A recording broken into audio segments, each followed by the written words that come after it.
নমস্কার, নিউজ 18 বাংলায় স্বাগত।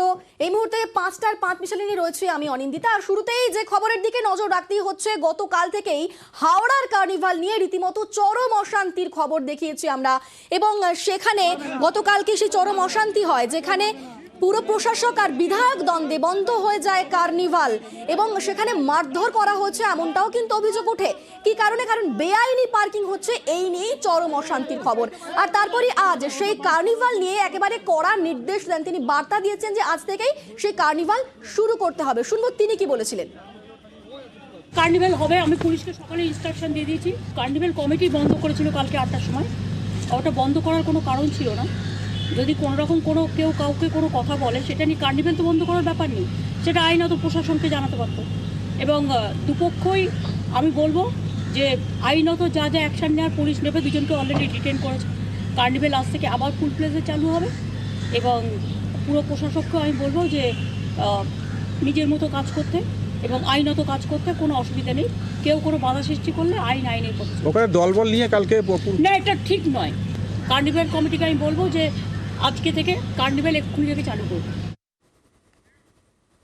মুখ্যমন্ত্রীর বক্তব্য শোনালাম। মুখ্যমন্ত্রীর বক্তব্যের পরেও দ্বিতীয়বার কার্নিভাল যখন উদ্বোধন হয়, তার আগেও চরম গন্ডগোল। হাওড়ার কার্নিভাল ঘিরে তুমুল উত্তেজনা। ক্রীড়ামন্ত্রী অরূপ বিশ্বাসের সামনেই একেবারে মারামারি। ক্রীড়া প্রতিমন্ত্রী মনোজ তিওয়ারি অনুগামীদের মারামারি, পুরো প্রশাসক সুজয় চক্রবর্তী অনুগামীদের মধ্যে মারামারি, এবং সুজয়কে ধাক্কা মারে মনোজ তিওয়ারি, এমনটাই কিন্তু অভিযোগ ওঠে। আমাদের সঙ্গে রয়েছেন প্রতিনিধি দেবাশিস, সরাসরি রয়েছেন। দেবাশিস, সামান্য পার্কিং ইস্যু, সেই পার্কিং ইস্যু নিয়ে এত বড় গন্ডগোল, তাহলে শুধুই কি পার্কিং ইস্যু, নাকি অন্য কোনো পুরনো শত্রুতাও আগে থেকে ছিল?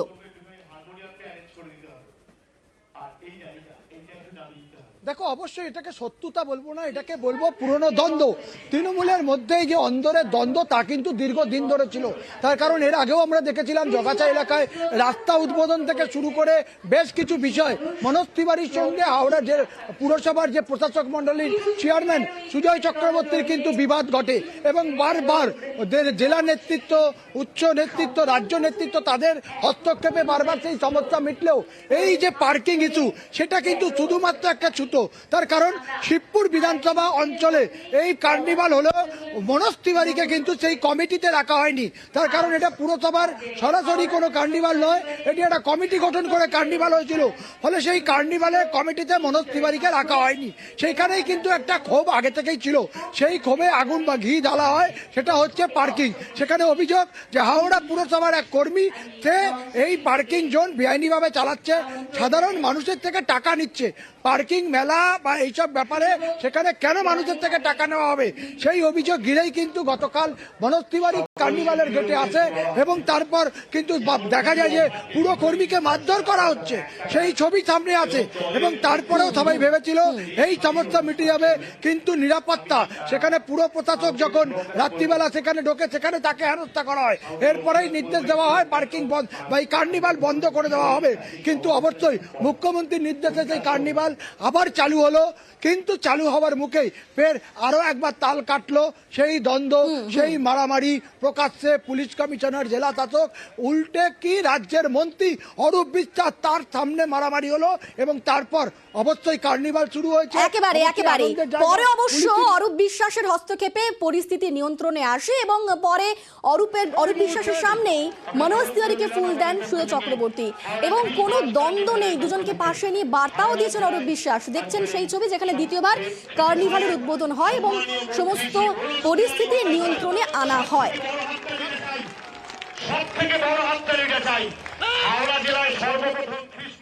না, কোনো বচসা হয়নি। এটা হচ্ছে যে এত মানুষ একসঙ্গে ছিলেন, পায়ে পায়ে লেগে গেছে, সেটা নিয়েই হুড়মুড়ের যা ব্যাপার হয় সেটাই হয়েছে। প্রত্যেকের পরিবারেও কিছু সমস্যা থাকে, আমাদের পরিবারেও একটা সমস্যা ছিল, কিন্তু সেটা অতীত। আমরা এখন এক হয়েই কাজ করছি। যে পার্কিংয়ে এখন থেকে, আজকে থেকে, এই মুহূর্ত থেকে পার্কিংটা ম্যানেজ করবে হাওড়া কমিশনের, তারাই করবে, কোনো টাকা পয়সা লাগবে না। অনেক সময় ছবি কিন্তু সঠিক ব্যাখ্যা দেয় না। ছোট জায়গার মধ্যে এত লোকের এন্ট্রি করতে গিয়ে পায়ে পায়ে লাগার কারণে একটু ভুল বোঝাবুঝি হয়েছিল, সেটা মিটে গেছে। আমরা তিনজন এখন বসে এইখানে আপনাদের কাছে প্রেস কনফারেন্স করছি, এটারই মানে কি আমরা সফলভাবে যা ভুল বোঝাবুঝি ছিল সেটা মিটিয়ে নিয়েছি। মাননীয় মন্ত্রী যখন ঢুকছিলেন আপনারা জানেন তখন একটা অবভিয়াসলি একটা রাশ থাকে, তার মধ্যে প্রেসও থাকেন, সাধারণ মানুষ থাকেন। সেইখানে কোথাও একটা ওনার মনে হয়েছে উনি আমার সামনে চলে এসেছেন, আমার মনে হয়েছে উনি আমার সামনে চলে এসেছেন, তো পায়ে লেগে গেছে। তো সেই জন্য সেই জায়গাটাকে ঘটনাটা এরকমই হয়েছে, এর বেশি কিছু হয়নি এবং আমরা সকলে মিলেই করব একসাথে এবং এই কার্নিভাল যাতে বেস্ট কার্নিভাল হয় সেটাই আমাদের সকলের লক্ষ্য থাকবে। সামনেই 2024-এর লোকসভা ভোট এবং তার আগে চাকলা থেকে আজকে দলের প্রচার শুরু করেছেন তৃণমূল নেত্রী মমতা বন্দ্যোপাধ্যায় এবং চাকলাতে গিয়ে দলের গোষ্ঠীদ্বন্দ্ব রুখতে কড়া বার্তা দিয়েছেন তৃণমূল নেত্রী। সবাইকে আবেদন করব, যদি কেউ এখনো দুঃখ করে ঘরে বসে থাকেন লোকাল ঝগড়ার জন্য, তাকে ডেকে নিয়ে আসুন। আমি কোনো ঝগড়া অ্যালাউ করব না। আমাকে 365 দিন কাজ করে যেতে হয় মানুষের জন্য। আর কেউ যদি লোকালি ভাবেন আমি বড় নেতা হয়ে গেছি, পার্টিটাকে না ভালোবেসে নিজেকে ভালোবাসবো, সেটা হবে না। কিছু কিছু এলাকায় আমি শুনতে পাচ্ছি কেউ নিজেরা কেটা হয়ে গেছেন এবং নিজেদের জন্য তারা পার্টির মুখটা মনে রাখছেন না। আমাকে এত খাটতে হচ্ছে এটা মনে রাখছেন না। আমি সারা জীবন মার খেতে খেতে এসেছি এই জায়গাটায়। আজকে মনে রাখবেন, এমনি ক্ষমতায় আমরা পার হইনি।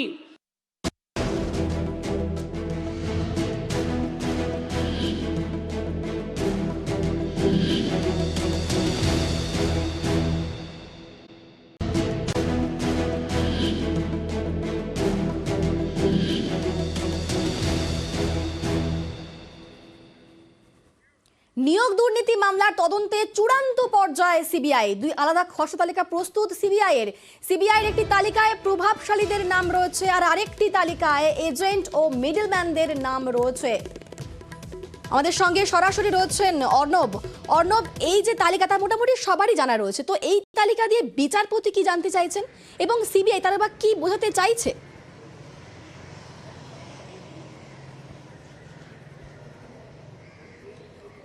দেখো, যে নামগুলি রয়েছে সেই নাম সবার জানা নেই এখনো পর্যন্ত, কারণ নতুন বেশ কিছু নাম এসছে। যেমন এতদিন পর্যন্ত রাজ্যের এক মন্ত্রী, ক্যাবিনেট মন্ত্রী পার্থ চট্টোপাধ্যায় গ্রেপ্তার, তার যুক্ত থাকা এটা সবাই জানতো। কিন্তু বীরভূমের আর এক মন্ত্রী এই তালিকায় রয়েছেন, যিনি প্রভাবশালী হিসেবে সিবিআই রেডারে রয়েছেন, সেটা নতুন এই তালিকায়। এবং মূলত প্রভাবশালীদের একটা তালিকা, অন্যদিকে হচ্ছে এজেন্ট মিডলম্যানদের তালিকা, মূলত যারা খরিদ্দার ধরতো চাকরির জন্য এবং টাকাটা সংগ্রহ করতো বিভিন্ন সাব এজেন্ট বা আরও স্লিপার সেল থেকে। এই দুটো তালিকা আলাদা করে খসড়া তা প্রস্তুত করেছে সিবিআই, এমনটাই সূত্র মারফত খবর। এবং প্রভাবশালীদের তালিকা কিন্তু পার্থ চট্টোপাধ্যায়ের পাশাপাশি রাজ্যের আর এক মন্ত্রী, বীরভূমের এক মন্ত্রীর নাম রয়েছে, একাধিক বিধায়কের নাম রয়েছে, মুর্শিদাবাদে একাধিক বিধায়কের নাম রয়েছে, প্রাক্তন বিধায়ক, উত্তর দিনাজপুরে এক বিধায়কের নাম রয়েছে, প্রাক্তন বিধায়ক যিনি, এছাড়া একাধিক কাউন্সিলরের নাম রয়েছে, সেটা ব্যারাকপুর হতে পারে, কলকাতা হতে পারে, বিধাননগর হতে পারে বা আরও অন্য কোনো জায়গা হতে পারে। এজেন্টের যে জায়গাটা, সেটা একাধিক এজেন্ট বিভিন্ন জেলায় ছড়িয়ে রয়েছে, কিন্তু কোন এজেন্টরা মূল মাথা হিসেবে কাজ করেছে সেটা খোঁজাটাই ছিল অত্যন্ত কঠিন কাজ সিবিআইয়ের জন্য। এবং সিবিআই ইতিমধ্যেই যাদের চাকরি বাতিল হয়েছিল 273 জনের, তাদের একাধিক জনকে জিজ্ঞাসাবাদ করে। এছাড়াও একাধিক সোর্স ইনফরমেশন তারা গ্যাদার করে। কুন্তল ঘোষ, কখনো সুজয় কৃষ্ণ ভদ্র, কখনো মানিক ভট্টাচার্য, এই যে নামগুলো তারা পায়, শান্তনু বন্দ্যোপাধ্যায়, তাদের কাছ থেকে জিজ্ঞাসাবাদ করে বেশ কিছু নাম তারা পায় এবং তারপর একে একে 2 তারা করে ফেলে। এবং সেক্ষেত্রে দেখা যায় যে 12 থেকে 14 জন এজেন্ট এরকম রয়েছে প্রাথমিক নিয়োগ দুর্নীতি মামলায়, যাদের মাধ্যমেই মোটা অংশের একটা টাকা সংগ্রহ হয়েছে এবং সেটা প্রভাবশালী হাত হয়ে সেটা গেছে নিয়োগ দুর্নীতির খাতে, এমনটাই মনে করছে এজেন্সি। এবং এক্ষেত্রে এই 12 থেকে 14 জন এজেন্ট চিহ্নিতকরণটাও কিন্তু সিবিআই ইতিমধ্যে করে ফেলেছে, যা তাদের খসড়া তালিকায় নাম রয়েছে। যেটা খুব ইঙ্গিতপূর্ণ তা হচ্ছে পূর্ব মেদিনীপুরের একাধিক এজেন্ট কিন্তু রয়েছে এই 12-14 মধ্যে, 2 মুর্শিদাবাদের একাধিক এজেন্ট রয়েছে, 3 মালদার একাধিক এজেন্ট রয়েছে এবং বীরভূমের একাধিক এজেন্টের নাম কিন্তু সেখানে রয়েছে। এবং এই এজেন্ট ছাড়াও কিন্তু কুন্তল ঘোষ কীভাবে টাকা সংগ্রহ করতো তার একটা এজেন্টদের নামের তালিকা রয়েছে, তাপস মণ্ডল তার এজেন্টদের যে তালিকা সেটা আলাদা রয়েছে। এবং যেটা খুব উল্লেখযোগ্যভাবে বাসের ব্যবসা করেন, ট্রাভেলসের ব্যবসা করেন এমন একজন ব্যবসায়ীর নামও কিন্তু ইতিমধ্যে সিবিআই জানতে পেরেছে, সিবিআই তদন্তে উঠে এসছে। তাকেও সম্ভবত সিবিআই আগামী দিনে জিজ্ঞাসাবাদ করতে পারে বা তদন্তে এগিয়ে নিয়ে যেতে পারে। সব মিলে এই তদন্তের অগ্রগতি যেটা একেবারে শেষ ল্যাপে রয়েছে বলে সূত্র মারফত জানা যাচ্ছে।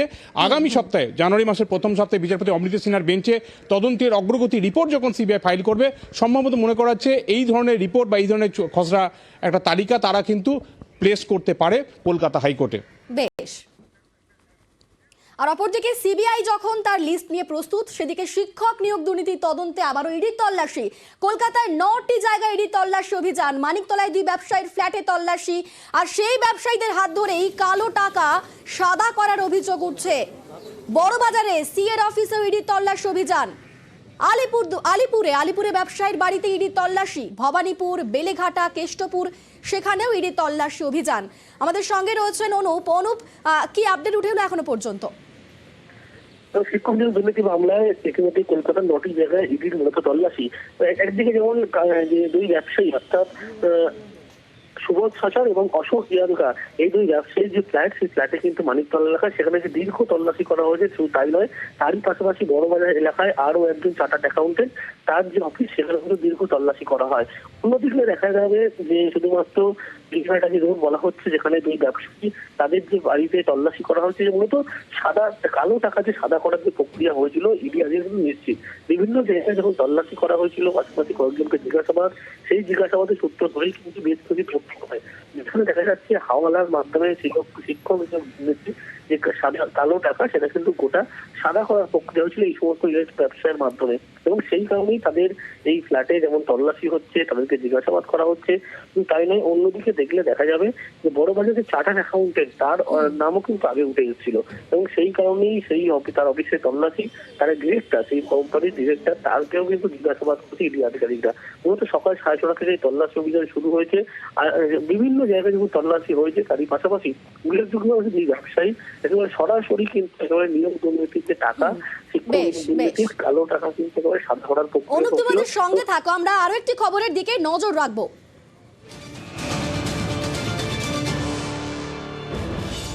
কলকাতায় ফের উদ্ধার কোটি টাকা। কেষ্টপুরে উদ্ধার হলো 1,85,00,000 টাকা উদ্ধার করলো ইডি।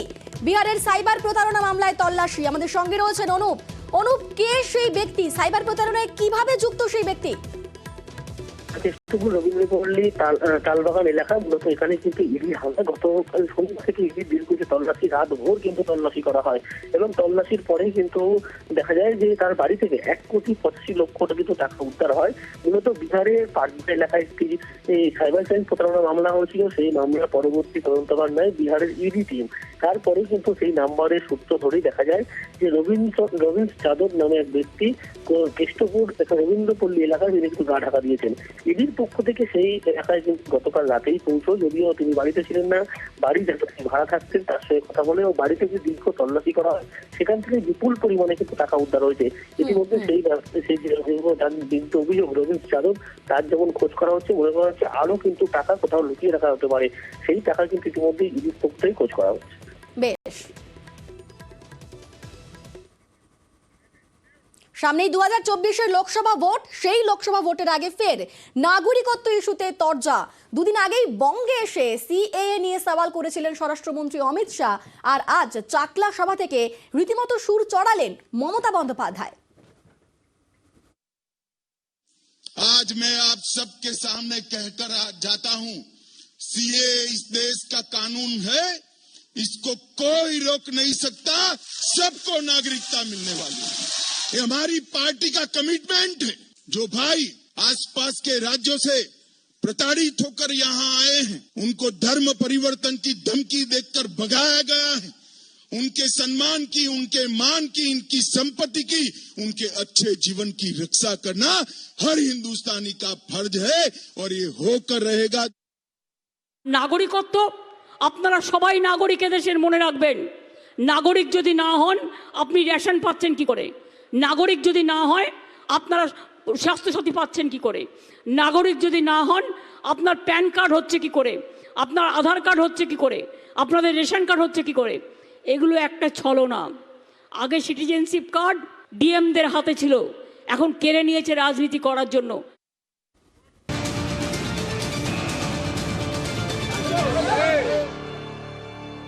আর এই মুহূর্তে যে খবরের দিকে নজর রাখবো, সিএএ প্রশ্নে মেজাজ হারালেন শান্তনু। বনগাঁয় অগ্নি শর্মা কেন্দ্রীয় জাহাজ প্রতিমন্ত্রী। মতুয়া সম্মেলনে সিএএ নিয়ে আশ্বাস মন্ত্রীর। কয়েকজন মতুয়া মন্ত্রীর বক্তব্যের প্রতিবাদ করেন তিনি এবং প্রতিবাদের জেরে মেজাজ হারিয়ে ফেললেন শান্তনু ঠাকুর। আমাদের সঙ্গে রয়েছেন সরাসরি অনিরুদ্ধ। ঠিক কি ঘটেছিল পুরো বিষয়টি?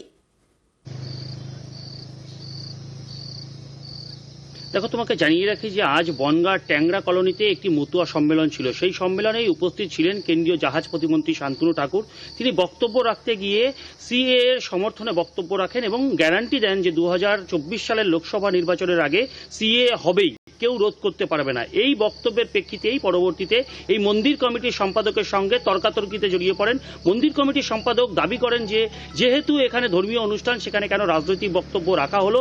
এটা রাজনৈতিক বক্তব্য নয়, সেটাও কেন্দ্রীয় মন্ত্রী বোঝাচ্ছিলেন। সেই কথা বলতে বলতেই পরবর্তীতে মেজাজ হারান তিনি এবং এই মন্দির কমিটির সম্পাদকের সঙ্গে রীতিমতন উত্তপ্ত বাক্য বিনিময় হয়। পরবর্তীতে শান্তনু ঠাকুর দাবি করেন যে তার বাবা ঠাকুরদাকে তুলে এই মন্দির কমিটির যিনি আছেন তিনি তৃণমূল কংগ্রেসের আশ্রিত এবং তাকে অপমান করেছেন, তাকে উদ্দেশ্য করে গালাগালি করেছেন। সেই কারণেই তিনি সেখান থেকে বেরিয়ে যান। পরবর্তীতে সেখানে ওই এলাকার অর্থাৎ ট্যাংরা গ্রাম পঞ্চায়েতের প্রধান জানিয়েছেন যে এখানে কোনো ধর্মীয় অনুষ্ঠানে কোনো রাজনীতি হয় না, সমস্ত দলের লোকেরাই এখানে আসেন এবং এখানে কোনো রাজনীতির প্রশ্নই নেই। সে বিষয়ে কিন্তু তৃণমূল কংগ্রেসের প্রধানও জানিয়েছেন। অনিন্দিতা। বেশ।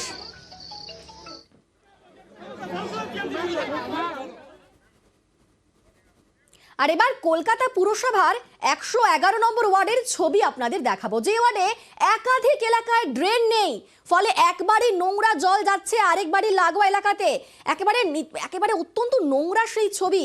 কখনো একাধিক বাড়ির নোংরা জল জমে পরিত্যক্ত এলাকায়, এ থেকে দূষণ ছড়াচ্ছে প্রতিনিয়ত। আমার পেছনে একটু জায়গা আছে, সেই জায়গাতেই জল পড়ে। হ্যাঁ, গর্ত মতোই আছে, কিন্তু কিছু করার নেই তো, জায়গা নেই তো জল ফেলার, ড্রেনই নেই তো। এই অসুবিধায় পুরো ঘরটর ভর্তি হচ্ছে, পুরো রাস্তারও অবস্থা খারাপ। দেখাচ্ছিলাম, কষ্ট হচ্ছে, জল ফেলার জায়গা নেই। ছোট ছোট বাচ্চা ঘরে, কি করে বাচ্চাদেরকে রাখি? বর্ষাকালে পুরো ঘরে জল ঢুকে যাচ্ছে, সব বাচ্চাদেরকে খাটে তুলে রাখি। আমার বাড়ির জল দেখুন কিভাবে জমে আছে, দেখুন মশার লালা পর্যন্ত হয়ে আছে, কিন্তু কোনো কিছুই এরা সমাধান করে না। প্রত্যেক বাড়ির জল প্রত্যেক বাড়ির জমিতেই পড়ে থাকে। দীর্ঘদিন ভোট হয়ে যাচ্ছে, সব কিছু হয়ে যাচ্ছে, কিন্তু কোনো সুরাহা হচ্ছে না। আমাদের সঙ্গে সরাসরি রয়েছেন অমিত। অমিত, এই ড্রেনের নিয়ে কেন এত বেহাল দশা, কেন ব্যবস্থা নিচ্ছে না কাউন্সিলর, কি বলছেন তিনি? দেখো, কাউন্সিলরের সঙ্গে আমরা যোগাযোগ করতেন, তিনি স্পষ্টত জানিয়েছেন যে অভিযোগ এসছে বা যে অভিযোগ আসছে, অভিযোগের সঙ্গে তিনি সহমত তিনি পোষণ করছেন। কারণ এই ব্রহ্মপুর মৌজার কিন্তু দীর্ঘদিনের এটাই মূল সমস্যা যে কোনো নিকাশি ব্যবস্থা নেই। এর আগে বাম প্রতিনিধিরা এই ওয়ার্ডের কাউন্সিলর ছিলেন, তাদের সময় কিন্তু একই সমস্যা জর্জরিত ছিল এলাকাবাসী। সেক্ষেত্রে তিনি 2 বছর আগে দায়িত্ব পেয়েছেন এবং ইতিমধ্যেই নিকাশি ব্যবস্থার কাজ কিন্তু শুরু হয়ে গিয়েছে এলাকাতে, এমন তিনি দাবি করছেন। এমনকি ব্রহ্মপুর মৌজাতে প্রথমে বড় হাইড্রেনের কাজ চলছে এই মুহূর্তে, এবং সেই হাইড্রেনের কাজ শেষ হলেই যে পাড়ার যে সমস্ত এলাকা অর্থাৎ প্রগতি পার্ক বা সর্দারপাড়া যে সমস্ত এলাকার ভেতরগুলোতে যে নিকাশি ব্যবস্থা তৈরি হয়নি, সেগুলো কাজ কিন্তু শুরু হবে আগামী ফেব্রুয়ারি মাস থেকে, এমন দাবি করা হচ্ছে কাউন্সিলর। এবং কাউন্সিলর কি বলছেন তার বক্তব্য একবার শোনাবো। কেআইপির কাজটা যেটা গত 4 বছর যাবৎ চলছে এবং কোভিডের জন্য একটু প্রলংড হয়ে গেছে ডেডলাইনটা, ফিনিশিং ডেডলাইনটা, কিন্তু তার কাজ কিন্তু অলমোস্ট নিয়ার টু কমপ্লিশন এবং এই বর্ষাকালের আগেই শেষ হয়ে যাবে। এবং ইউডিএমএ থেকে আমরা টাকা নিয়ে চলে এসেছি, প্রায় 35 কোটি টাকা এখানে স্যাংশন হয়েছে। পোর্টসেরও কিন্তু প্রায় টেন্ডারিং কমপ্লিট এবং মানুষ টেন্ডার জমাও করে দিয়েছে, ফান্ডও অ্যালোকেশন হয়ে গেছে। এই বর্ষায় আমি কথা দিচ্ছি, যেই এই অঞ্চলে সোয়ারেজ নেই, সেই অঞ্চলে জল জমে থাকবে না।